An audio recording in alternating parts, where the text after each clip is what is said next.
ചർച്ചകൾക്ക് വളരെ അനുകൂലമായ അന്തരീക്ഷം ഒരുക്കിയിട്ടാണ് ശാഖാപ്രഥമൻ ബാവ കടന്നുപോയത്.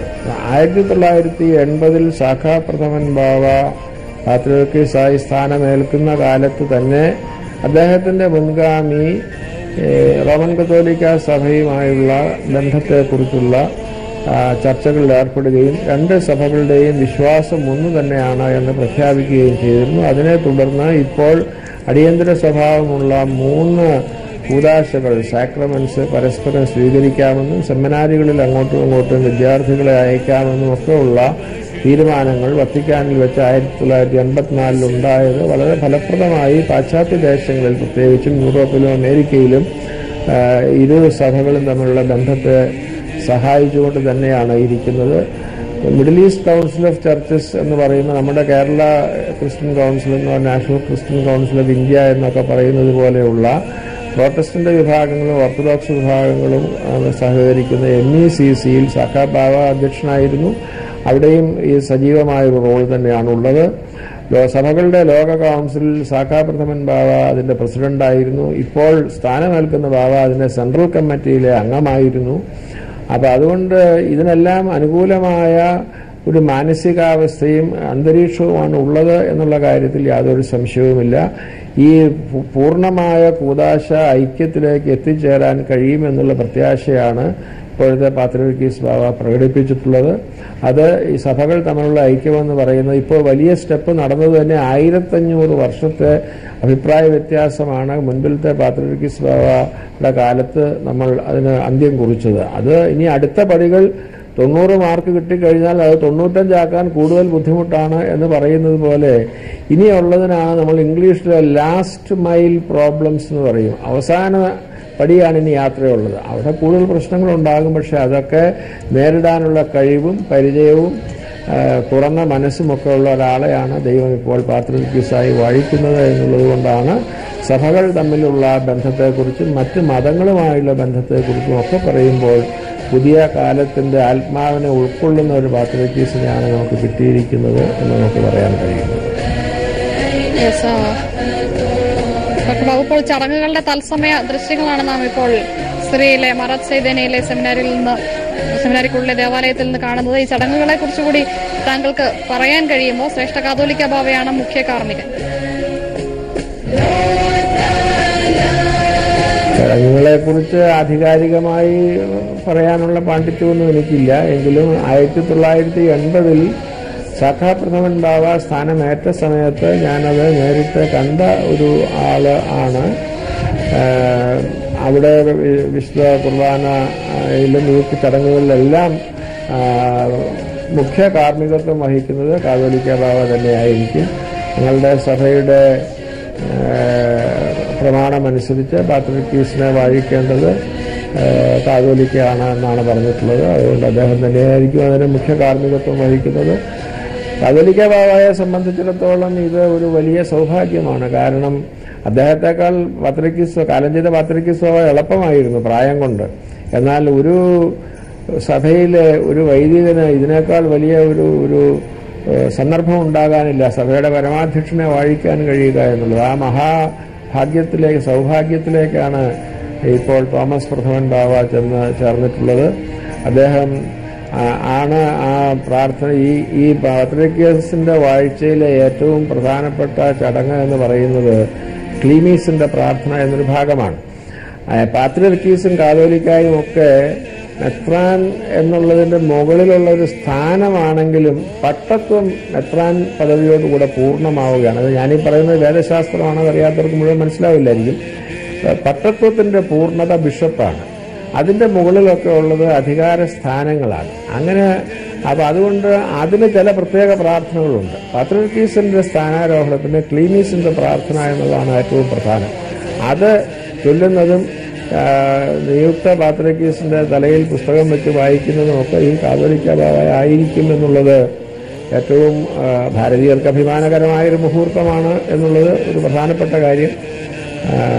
അതുപോലെ തന്നെ അതിന് ശേഷമാണ് പിന്നീട് മൂന്നാമത്തെ ഘട്ടമാണ് ഒക്സിയോസ് വിളിക്കുന്ന സുന്ദ്രോണീസോ ഇപ്പോൾ കേൾക്കുന്നത് ഈ പ്രത്യേക രാഷ്ട്രീയ സാഹചര്യങ്ങൾ കൊണ്ട് ചിലപ്പോൾ അത് ഇന്ന് നടത്താതെ കൂടുതൽ ആളുകൾക്ക് പങ്കെടുക്കാനുള്ള സൗകര്യത്തിന് വേണ്ടി 2 ദിവസം കഴിഞ്ഞ് ബെയ്റൂട്ടിൽ നടത്തിയേക്കാമെന്നും കൂടെ എവിടെയോ വായിക്കുകയുണ്ടായി. അത് കൃത്യമായിട്ട് പറയാൻ എനിക്ക് അറിഞ്ഞുകൂടാ. ഏതായാലും നമ്മുടെ രാഷ്ട്രപതി നമ്മുടെ പാത്രിയർക്കീസിനെ അനുമോദിച്ചുകൊണ്ടുള്ള ഒരു കത്ത്, ഒരു സന്ദേശം നേരത്തെ തന്നെ അയച്ചു കൊടുത്തിട്ടുണ്ട്. അംബാസിഡർ ഇന്ന് അവിടെ പോയി അത് വായിക്കും എന്നാണ് പ്രതീക്ഷിക്കപ്പെടുന്നത്.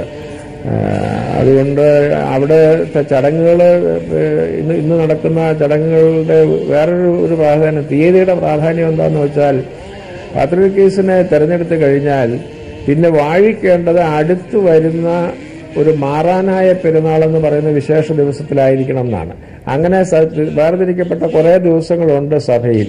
അതിലൊരു ദിവസമാണ് ഇന്ന്. അത് യേശുക്രിസ്തുവിന്റെ സ്വർഗാരോഹണം സഭ ആചരിക്കുന്ന ആ ദിവസമാണ് ഇന്ന്. ഇതുപോലെ തന്നെ മറ്റൊരു പെരുന്നാളിലാണ് മുൻപിലത്തെ ആള് സക്കാപ്രഥമൻ സ്ഥാനമേറ്റത്. അത് സ്ലീബ പെരുന്നാൾ എന്ന് പറയും, സെപ്റ്റംബർ മാസത്തിൽ. ഇതൊക്കെ ചടങ്ങുകളുടെ ഭാഗമായിട്ട് വരുന്നതായ ചില തീരുമാനങ്ങളാണ്. ഇന്നിപ്പോൾ അദ്ദേഹം സ്ഥാനമേൽക്കുന്നതോടുകൂടി അപ്രയം ഒന്നാമൻ ഈ സഭ കണ്ട ഏറ്റവും പ്രശസ്തനായ പ്രഗത്ഭനായ പാത്രിയർക്കീസന്മാരിൽ ഒരാളായിരുന്നു, ആധുനിക കാലത്ത് പ്രത്യേകിച്ചും. അതായത് അപ്രയം പ്രഥമൻ എന്ന് പറയുന്ന പാത്രിയർക്കീസ് ബാവ, അദ്ദേഹം ഒരിക്കലും ഇന്ത്യയിൽ വന്നിട്ടുള്ള ആളല്ല, മഹാപണ്ഡിതനായിരുന്നു. അദ്ദേഹത്തിന്റെ ചില പുസ്തകങ്ങളൊക്കെ ഇപ്പോൾ ഇംഗ്ലീഷിൽ തർജ്ജമകളൊക്കെ ഉണ്ട്. അതൊക്കെ വായിക്കുമ്പോഴാണ് എത്ര വലിയ പണ്ഡിതനായിരുന്നു എന്ന് അറിയുന്നത്. അദ്ദേഹമാണ് ആദ്യമായി ഷിക്കാഗോ സർവകലാശാലയിൽ വിസിറ്റിംഗ് പ്രൊഫസറായിട്ട് പോയി പഠിപ്പിച്ച ആളാണ് പൗരസ്ത്യ വേദശാസ്ത്രം. അത്ര മഹാനായിരുന്നു അദ്ദേഹം. അദ്ദേഹം പൊതുക്കാര്യങ്ങളിൽ താല്പര്യപ്പെടുത്തിയിരുന്നു. നേരത്തെ ചോദിച്ചല്ലോ സിറിയയിലെ വഴക്കുകളൊക്കെ എങ്ങനെ ബാധിക്കുമെന്ന്. ആ സമാനമായ സാഹചര്യങ്ങളിൽ 1-ാം ലോകമഹായുദ്ധത്തിനും 2-ാം ലോകമഹായുദ്ധത്തിനും ഇടയ്ക്കുള്ള കാലത്തുണ്ടായപ്പോൾ ആ പ്രദേശത്തുള്ള എല്ലാ ആളുകൾക്കും, സ്വന്തം സഭയിൽപ്പെട്ടവർക്ക് വേണ്ടി മാത്രമല്ല, എല്ലാ ആളുകൾക്കും വേണ്ടി ലീഗ് ഓഫ് നേഷൻസും തുടർന്നുള്ള ചർച്ചകളിലൊക്കെ ആ പ്രദേശത്തെ ജനങ്ങളുടെ പ്രതിനിധിയായിട്ട് പോയ ആളാണ് അപ്രയം പ്രഥമൻ പാത്രിയർക്കീസ് ബാവ. അതുകൊണ്ട് ആ മാതൃകയും ഇവിടെ ലഭ്യമായിട്ടുള്ളതാണ്. അതുകൊണ്ട് ഇപ്പോ കാതോലിക്ക ബാവായ്ക്ക് ലഭിച്ചിരിക്കുന്ന ഏറ്റവും വലിയ സൗഭാഗ്യം അന്ത്യോക്യ പാത്രിയർക്കീസിനെ വാഴിക്കാൻ കഴിയുക എന്നുള്ളതൊരു ചെറിയ കാര്യമല്ല. ആ ചടങ്ങിൽ സംബന്ധിക്കാൻ ആയിട്ട് അദ്ദേഹത്തിന്റെ കൂടെ ഉള്ള മെത്രാപ്പോലിത്തന്മാരും വിദേശത്തുള്ള മെത്രാപ്പോലിത്തന്മാരും ഒക്കെ ഉണ്ടായിരിക്കുന്നു. ഏറ്റവും പ്രധാനപ്പെട്ട ചടങ്ങ് ഇതിന്റെ നടുക്ക് നടക്കാൻ പോകുന്നത് ഈ സ്ഥാനാരോഹണ ശുശ്രൂഷ ആരംഭിക്കുമ്പോൾ മാർ ക്ലീമീസിന്റെ പ്രാർത്ഥന, അത് ചൊല്ലുന്നത് കാതോലിക്ക ബാവയായിരിക്കും. അദ്ദേഹം ചിലപ്പോൾ അത് മലയാളത്തിൽ ചൊല്ലിയെന്ന് വരാം. കഴിഞ്ഞ പ്രാവശ്യം കബറടക്ക ശുശ്രൂഷയുടെ സമയത്ത് അദ്ദേഹം സുറിയാനിയിലൊക്കെ ആരംഭിച്ചെങ്കിലും ശുശ്രൂഷകൾ മലയാളത്തിലും ഉണ്ടായെന്നാണ്. അപ്പൊ അദ്ദേഹം മിക്കവാറും മലയാളത്തിലൊക്കെ ചൊല്ലാൻ സാധ്യതയുണ്ട് അദ്ദേഹം. അപ്പൊ അതൊക്കെ ഒരു നിർണായകമായ നിമിഷമായിരിക്കും. കാരണം സാക്കാപ്രഥമന്റെ വാഴ്ചയുടെ കാലത്ത് ബസേലിയോസ് പൗലോസ് തുതിയൻ കാതോലിക്ക ബാവയായിരുന്നു. അദ്ദേഹം സുറിയാനി പണ്ഡിതനായിരുന്നു. അദ്ദേഹം അതുകൊണ്ടും കൂടെ ആയിരിക്കാം മലയാളം ഉപയോഗിക്കാതെ എനിക്ക് അറിഞ്ഞുകൂടാ. അദ്ദേഹം സംസാരത്തിൽ പോലും സുറിയാനി ഉപയോഗിക്കുന്നയാളും ഇവിടുത്തെ കോട്ടയത്തുള്ള സുറിയാനി ഗവേഷണ കേന്ദ്രത്തിൽ, മഹാത്മാഗാന്ധി യൂണിവേഴ്സിറ്റിയുടെ കീഴിലുള്ള ഗവേഷണ കേന്ദ്രത്തിൽ പോയാൽ സുറിയാനിയിൽ പ്രസംഗിക്കുന്ന ആളുമൊക്കെ ആയിരുന്നു. ഏതായാലും ഇന്ന് മലയാളം അവിടെ കേട്ടാൽ അതിന്റെ അർത്ഥം നമ്മുടെ മഹത്തായ മാതൃഭാഷ 2000 വർഷത്തെ ചരിത്രത്തിൽ ആദ്യമായി ഒരു പത്രോസിന്റെ പിൻഗാമിയായ പാത്രിയർക്കീസിനെ വാഴിക്കുന്നിടത്ത് ഉപയോഗിക്കപ്പെടുന്നു എന്നുള്ള ഒരു നിർണായകമായ ഭാഷാഭിമാനികളെ ത്രസിപ്പിക്കുന്ന ഒരു വാർത്ത കൂടെയാണ് എന്ന് പറയാതിരിക്കാൻ നിവൃത്തിയില്ല. ഇതൊക്കെ ആയിരിക്കും നമ്മളിപ്പോൾ കാണാൻ പോകുന്ന കാഴ്ചകൾ എന്നാണ് ഞാൻ വിചാരിക്കുന്നത്. അവിടുത്തെ അധികാരികളായ ആളുകൾ, അവിടുത്തെ മുസ്ലിം സമുദായത്തിന്റെ നേതാക്കന്മാർ, അവിടെയുള്ള മറ്റ് വിവിധ ഓർത്തഡോക്സ് സഭകളുണ്ട്. ഗ്രീക്ക് ഓർത്തഡോക്സ് സഭ തന്നെ, സിറിയയിൽ തന്നെ റൂം ഓർത്തഡോക്സ് എന്നാണ് പറയുന്നത്. ഗ്രീക്ക് ഓർത്തഡോക്സ് സഭയിൽപ്പെട്ട ആളുകൾ, കത്തോലിക്ക സഭയിലെ തന്നെ പല വിഭാഗങ്ങളുണ്ട്. ഞങ്ങളുടെ സഭയിൽ നിന്ന് കത്തോലിക്ക സഭയിലേക്ക് ചേർന്ന ആളുകളുണ്ട്. ഗ്രീക്ക് കാത്തലിക് പേട്രിയാർക്കുണ്ട്. ഇങ്ങനെയൊക്കെയുള്ള സമാന സ്ഥാനികളായ മറ്റ് സഭകളിലെ ആളുകൾ കാണും. ഇവിടെ നിന്ന് ക്ലീമീസ് കാതോലിക്ക ബാവ പോകുന്നതായിട്ട് പത്രത്തിൽ വായിച്ചിരുന്നു. അദ്ദേഹം അവിടെ ഉണ്ടാകുമായിരിക്കുമെന്ന് പ്രതീക്ഷിക്കാം. അതിനേക്കാൾ പ്രധാനമായിട്ടുള്ളത് 5 തലമുറയ്ക്ക് ശേഷം 100% മലയാളിയായി മാറിയ മാർത്തോമാ സഭയിലെ യുയാക്കീം മാർ കൂറിലോസ് തിരുമേനി, ഈ പാത്രിയർക്കീസ് ബാവായുടെ 5ാം തലമുറയിലെ കസിനാണ് അദ്ദേഹം ഇത് സംബന്ധിക്കാനായിട്ട് അവിടെ പോകുന്നതായിട്ടാണ് വായിക്കാൻ കഴിയില്ല. അവർ വളരെ അടുപ്പമുള്ള ആളുകളായിരുന്നു. അതിന്റെ ഒരു കഥയും പറയാനുണ്ട്. അതായത് യുയാക്കീം മാർ കൂറിലോസ് എന്ന് പറയുന്ന പിതാവ് ദീർഘകാലം മുമ്പ് കഴിഞ്ഞ 19ാം നൂറ്റാണ്ടിന്റെ ഇവിടെ വന്ന ആളാണ്, ഇന്ത്യയിൽ വന്നതാണ്. അദ്ദേഹത്തിന്റെ കൂടെ അദ്ദേഹത്തിന്റെ സഹോദരൻ അവിവാഹിതനായ ഒരാൾ വന്നു. അദ്ദേഹം പിന്നീട് നാട്ടിലേക്ക് തിരിച്ചു പോയില്ല. അദ്ദേഹം ഇവിടെ തിരുവല്ലയിൽ നിന്നാണ് കല്യാണം കഴിച്ചത്. ആ സന്തതി പരമ്പരയിൽപ്പെട്ട ആളാണ് ഇപ്പോൾ മാർത്തോമാ സഭയിൽ അതേ പേരുകാരനായിരിക്കുന്ന യുയാക്കീം മാർ കൂറിലോസ്. അദ്ദേഹവും ഇപ്പോഴത്തെ പാത്രിയർക്കീസ് ബാവായും ജ്യേഷ്ഠാനിയൻ മക്കളാണ്, 5ാം തലമുറയാണ് എന്ന് മാത്രമേ ഉള്ളൂ. അദ്ദേഹവും ഇപ്പോൾ ഇവിടുന്ന് പോയിട്ടുണ്ട്. അദ്ദേഹം ഒരു മലയാളം പറയുന്ന യുയാക്കീം മാർ കൂറിലോസ് ആണ്. അപ്പൊ ഒരേ ആളുടെ പേരാണ് ഇവർക്ക് രണ്ടുപേർക്കും കിട്ടിയത്. മെത്രാനായപ്പോൾ യുയാക്കീം എന്ന ആൾക്ക് കൂറിലോസ് എന്ന് ഇവിടെ പേരിട്ടതുപോലെ തന്നെയാണ് അപ്രേം എന്ന ആൾക്ക് അവിടെ കൂറിലോസ് എന്ന് പേരിട്ടത്. ഇത് രണ്ടും യുയാക്കീം മാർ കൂറിലോസിന്റെ പേര് കൊടുത്തതാണ്. അങ്ങനെയൊക്കെയുള്ള ഒരുപാട് കൗതുക വാർത്തകൾ ഇതിന്റെ കൂടെ ഇപ്പോൾ എന്റെ ഓർമ്മയിൽ തിരിച്ച് കാണുന്നുണ്ട്. ഡോക്ടർ ബാബു ഇപ്പോൾ അങ്ങനെ സൂചിപ്പിച്ചതുപോലെ തന്നെ മറ്റ് ക്രൈസ്തവ സഭകളുടെ പ്രതിനിധികൾ എല്ലാവരും തന്നെ അത് ഇഗ്നാത്യസ് സഖ പ്രഥമൻ പാത്രിയർക്കീസ് ബാവ കാലം ചെയ്തപ്പോഴാണെങ്കിലും ആഗോളതലത്തിലുള്ള എല്ലാ ക്രൈസ്തവ സഭകളുടെയും പ്രതിനിധികൾ അവിടെ എത്തിയിരുന്നു. ഇപ്പോൾ ഈ വാഴിക്കൽ ചടങ്ങിനും എത്തുന്നു. ആഗോള സുറിയാനി സഭയുടെ പാത്രിയർക്കീസ് എന്ന് പറയുമ്പോൾ ക്രൈസ്തവ ലോകത്ത് എത്രത്തോളം വലിയൊരു സ്ഥാനമാണത്? ഒരുപക്ഷെ ഇതേക്കുറിച്ച് അറിവില്ലാത്ത പ്രേക്ഷകർ കൂടി ഉണ്ടായിരിക്കാം. അത് ഈ ക്രൈസ്തവ സഭ എന്ന് പറയുമ്പോൾ ലോകത്തിലുള്ള ആളുകൾ, മറ്റുള്ള ആളുകൾക്ക് പലപ്പോഴും മനസ്സിലാക്കാൻ കഴിയാത്ത ഒരു സംഗതിയാണ് ഇപ്പോൾ നിഷ ചോദിച്ചത്. അതായത് പ്രധാനമായി 3 വിഭാഗങ്ങളാണ് ക്രിസ്ത്യാനികൾക്കിടയിലുള്ളത്. ഒന്ന് കത്തോലിക്ക വിഭാഗം, 2 പ്രോട്ടസ്റ്റന്റ് വിഭാഗം, 3 ഓർത്തഡോക്സ് വിഭാഗം എന്ന് പറയും. ഇതിൽ കത്തോലിക്ക വിഭാഗത്തിന് ആണ് മാർപ്പാപ്പയുടെ കീഴിലുള്ളത്. മാർപ്പാപ്പയുടെ കീഴിലുള്ളത് തന്നെ 22 മറ്റോ സ്വതന്ത്ര സഭകൾ ചേർന്ന് വരുന്നതായ ഒരു ഏർപ്പാടാണ്. അപ്പൊ അതുകൊണ്ട് അവിടെ അതൊരു വിഭാഗം. ഓർത്തഡോക്സ് സഭയ്ക്ക് അങ്ങനെ ഒരു വിഭാഗമില്ല, അങ്ങനെ ഒരു ദൃശ്യ തലവനില്ല. ഓർത്തഡോക്സ് സഭയ്ക്കുള്ളത് മറ്റ് അന്ത്യോക്യൻ ഓർത്തഡോക്സ്, അലക്സാൻഡ്രിയൻ ഓർത്തഡോക്സ് എന്നൊക്കെ പറയുന്നതുപോലെ അത് പക്ഷെ വിശ്വാസത്തിൽ യോജിപ്പുള്ളവരും വിശ്വാസത്തിൽ നേരിയ വ്യത്യാസങ്ങളുള്ളവരുമായിട്ട് അങ്ങനെ ഒരു വിഭാഗമുണ്ട്.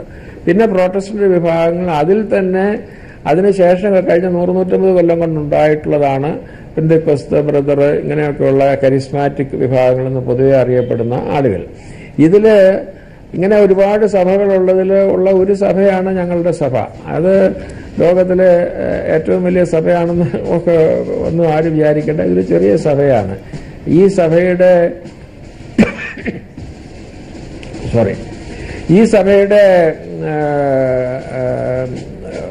ആളുകൾ ഇപ്പോ ലോകത്തിന്റെ എല്ലാ ഭാഗങ്ങളിലും ഉണ്ടായിരിക്കുന്നത് പ്രധാനമായി കുടിയേറ്റത്തിന്റെ ഫലമായിട്ടാണ്. മധ്യപൗരസ്ത്യ ദേശത്ത് നിന്ന്, ആദ്യം ടർക്കിയിൽ നിന്ന്, പിന്നെ ഇറാഖിൽ നിന്ന്, പിന്നീട് സിറിയയിൽ നിന്ന് ഒക്കെ ആയിട്ട് ധാരാളം ആളുകൾ സ്കാൻഡിനേവിയൻ രാജ്യങ്ങളിലും സെൻട്രൽ യൂറോപ്പിലും തെക്കേ അമേരിക്കയിലും പിന്നീട് വടക്കേ അമേരിക്കയിലും കുടിയേറി പാർത്തതിന്റെ ഭാഗമായിട്ട് അവിടെയും, പിന്നീട് ഓസ്ട്രേലിയയിൽ കുടിയേറി പാർത്തതിന്റെ ഭാഗമായിട്ട് അവിടെയും ചെന്ന് ചേരുന്നു എന്നുള്ളതാണ് അവിടെ ആളുകൾ. അതുപോലെ തന്നെ നമ്മളുടെ ആളുകൾ, കേരളത്തിൽ നിന്നുള്ള ആളുകളും അമേരിക്കയിലും ഓസ്ട്രേലിയയിലും ഒക്കെ പോയി സ്ഥിരമായി താമസിക്കുന്ന ആളുകളുണ്ട്. അതുകൊണ്ട് സഭ ഇപ്പോൾ ലോകവ്യാപകമാണ് എന്ന് പറയാം. പക്ഷെ കത്തോലിക്ക സഭയിലെ ലത്തീൻ വിഭാഗവുമായി താരതമ്യപ്പെടുത്തിയാൽ ഈ സഭ അങ്ങനെ വലിയ സഭയൊന്നുമല്ല, പക്ഷെ വളരെ പൗരാണികമായ സഭയാണ്. കാരണം ഈ സഭയിൽ ആദ്യമായിട്ട് ഒരു ഭരണ സംവിധാനം ഉണ്ടായപ്പോൾ ഉണ്ടാക്കിയ ഒരു പാത്രിയർക്ക സിംഹാസനമാണ് അന്ത്യോക്യയുടേത്. അന്ത്യോക്യയിൽ AD 37 സ്ലീഹന്മാരിൽ പ്രധാനിയായ പത്രോസ് ഫെബ്രുവരി 22-ാം തീയതി സിംഹാസനം സ്ഥാപിച്ചു എന്നാണ് സഭാചരിത്രം പറയുന്നത്. അന്ന് പത്രോസ് ഒരു സിംഹാസനം സ്ഥാപിക്കുകയാണെന്ന് പറഞ്ഞാൽ നമ്മൾ ഇന്ന് കാണുന്ന അർത്ഥത്തിലല്ല മനസ്സിലാക്കേണ്ടത്. അദ്ദേഹം അവിടെ ആ സഭയുടെ ദൃശ്യതലവനായ ഒരു എപ്പിസ്കോപ്പ അല്ലെങ്കിൽ ബിഷപ്പായി ഇരുന്നു എന്ന് ധരിച്ചാൽ മതി. എന്നാൽ 4-ാം നൂറ്റാണ്ടിൽ ഈ സഭകളുടെ ഘടന നേരെയാക്കിയതായ സമയത്ത് കോൺസ്റ്റന്റൈൻ ചക്രവർത്തി മെത്രാന്മാരെ വിളിച്ചുകൂട്ടി. കാരണം ഈ മെത്രാന്മാരൊക്കെ തമ്മിൽ ഒരുപാട് അഭിപ്രായ വ്യത്യാസങ്ങളും ഒക്കെ ഉണ്ടായപ്പോൾ അതൊക്കെ പറഞ്ഞു തീർക്കാനും അവർക്ക് പരസ്പരം പരിചയപ്പെടാനും ഒക്കെയുള്ള സൗകര്യത്തിന് വേണ്ടിയിട്ട് കോൺസ്റ്റന്റൈൻ ചക്രവർത്തി നിഖ്യ എന്ന് പറയുന്ന പട്ടണത്തിൽ ഒരു വലിയ മീറ്റിംഗ് വിളിച്ചു. ആ മീറ്റിംഗിൽ വെച്ച് 3 പ്രധാനപ്പെട്ട നഗരങ്ങൾ, റോമാ സാമ്രാജ്യത്തിലെ പ്രധാനപ്പെട്ട നഗരങ്ങളായ റോം, അലക്സാന്ദ്രിയ, അന്ത്യോക്യ എന്നുള്ള ഈ 3 സ്ഥലങ്ങളിലേക്ക് ഉള്ള മെത്രാന്മാരെ പാത്രിയർക്കീസുമാരായിട്ട് നിജപ്പെടുത്തി. അങ്ങനെ വന്നപ്പോഴാണ് ഈ 3 സിംഹാസനങ്ങൾ ഉണ്ടായത്. അതിന് പുറകെയാണ് കോൺസ്റ്റാന്റിനോപ്പിളിൽ. ഇതാണ് പഴയ സിംഹാസനങ്ങൾ. അതുകൊണ്ട് ഇത് ഒരു പുരാതനമായ സിംഹാസനമാണ്.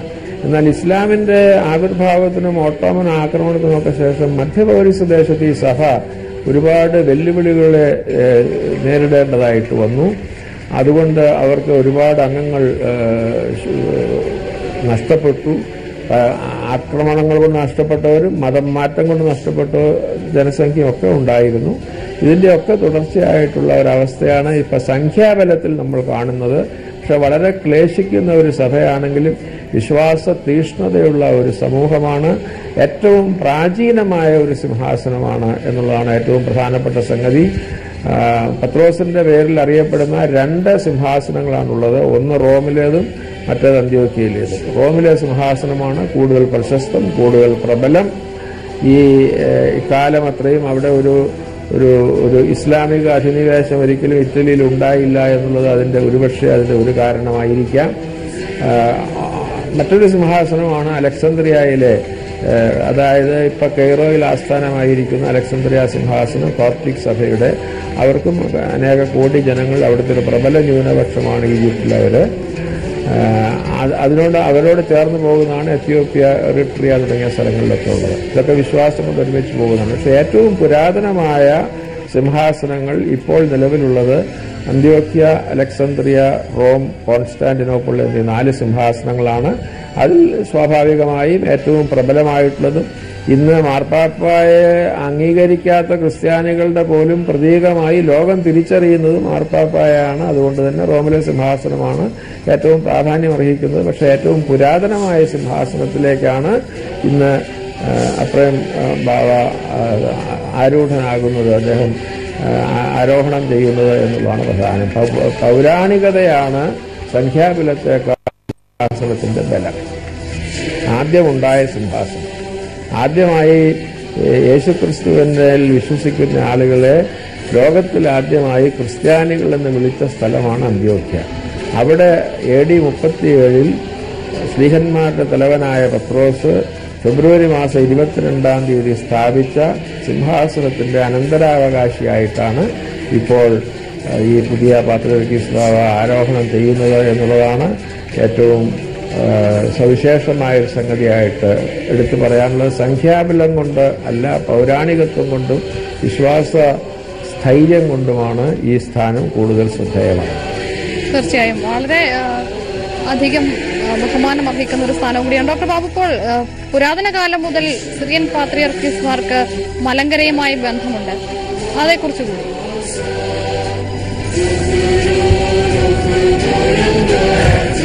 അന്ത്യോക്യൻ സഭയുമായി നമ്മളുടെ ബന്ധം വളരെ പുരാതന കാലം മുതൽ ഉണ്ടായിരുന്നു എന്നുള്ളതിന് പല തെളിവുകളും പറയാനുണ്ട്. അത് ആ ചരിത്രവശത്തേക്ക് ഇപ്പോൾ പോകേണ്ടതായിട്ടില്ല. ഇപ്പോൾ നമുക്ക് തിരിച്ചറിയാൻ കഴിയുന്നത് ഏറ്റവും പ്രകടമായി കാണുന്ന ഒരു കാര്യം ഈ ടെലിവിഷൻ ചാനൽ ശ്രദ്ധിച്ചാൽ കാണാം. ഇവിടെ കാണുന്ന പല അന്ത്യോക്യ പാത്രിയർക്കീസിന്റെ കീഴിൽ അല്ലാത്തവരുൾപ്പെടെയുള്ള പലരുടെയും വേഷവിധാനങ്ങൾ അന്ത്യോക്യ പാത്രിയർക്കീസിന്റെ കീഴിൽ അവിടെയുള്ള തിരുമേനിമാരുടെ, മെത്രാന്മാരുടെ വേഷവിധാനങ്ങൾ തന്നെയാണ്.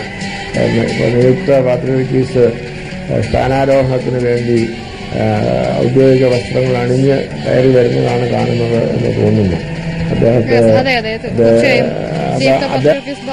അങ്ങോട്ടേക്ക് എത്തുന്നതിന്റെ ദൃശ്യങ്ങളാണ് കാണുന്നത്. സ്ഥാനാരോഹണ ശുശ്രൂഷകൾ തുടങ്ങാൻ പോവുകയാണ്. വിശുദ്ധ കുർബാനയോടുകൂടിയാണ് ഇന്ന് ശുശ്രൂഷകൾ തുടങ്ങുക. ഇപ്പോൾ കാണുന്നത് മറാത്ത് സേദനയിലെ സെന്റ് എഫ്രൈം സെമിനാരിക്കുള്ളിലുള്ള saint Paul's and saint Peter's കത്തീഡ്രലിൽ അവിടേക്ക് അദ്ദേഹം എത്തുകയാണ്. അദ്ദേഹത്തെ സ്വീകരിക്കുന്ന ദൃശ്യങ്ങളാണ് കാണുന്നത്. ആഗോള സുറിയാനി സഭയുടെ 123-ാം പാത്രിയർക്കീസായി ചുമതലയേൽക്കുന്നതിനാണ് അമേരിക്കൻ ഭദ്രാസനാധിപനായിരുന്ന അപ്രൈം കരീം മാർ കൂർലോസ് എത്തുന്നത്. പാത്രിയർക്ക സെക്രട്ടറി ഉൾപ്പെടെയുള്ള ആളുകളെ കാണാൻ കഴിയുന്ന ദൃശ്യങ്ങളിൽ നിയുക്ത പത്രിയർക്കീസ് സ്ഥാനമേൽക്കുന്നതിനായി എത്തുന്നതിന്റെ തത്സമയ ദൃശ്യങ്ങളാണ് ഇപ്പോൾ കാണുന്നത്. Saint Peter's and saint Paul's കത്തീഡ്രലിന് ഉള്ളിൽ നിന്നുള്ള ദൃശ്യങ്ങൾ തത്സമയം.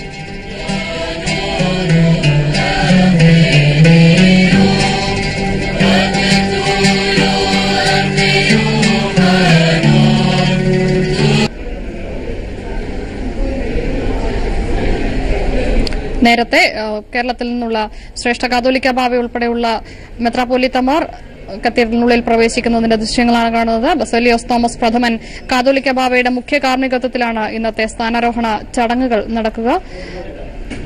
സിറിയയിൽ നിന്നുള്ള തത്സമയ ദൃശ്യങ്ങളാണ് കാണുന്നത്. നിയുക്ത പത്രിയർക്കീസ് മാർ അപ്രേം കരീം കൂറിലോസ് ദേവാലയത്തിനുള്ളിലെത്തിയിരിക്കുന്നു.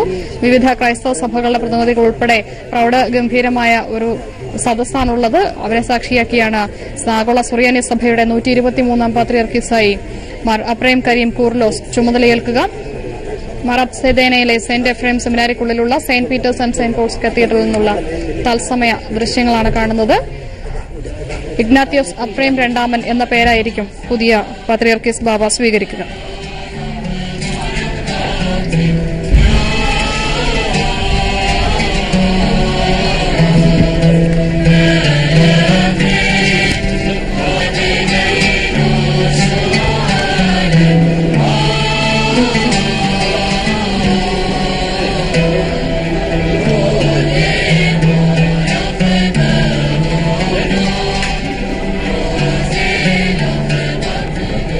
പാത്രിയർക്കീസ് സ്ഥാനാരോഹണ ശുശ്രൂഷകളുടെ തത്സമയ സംപ്രേഷണത്തിലേക്ക് തിരിച്ചെത്താം. ഒരു ചെറിയ ഇടവേളയ്ക്ക് ശേഷം. വളരെ നന്ദി ഡോക്ടർ ഡി ബാബു പോൾ ഈ ഘട്ടത്തിൽ ഞങ്ങളോടൊപ്പം ചേർന്നതിനും. ഇനി 1 മണി വാർത്തയിലേക്ക്.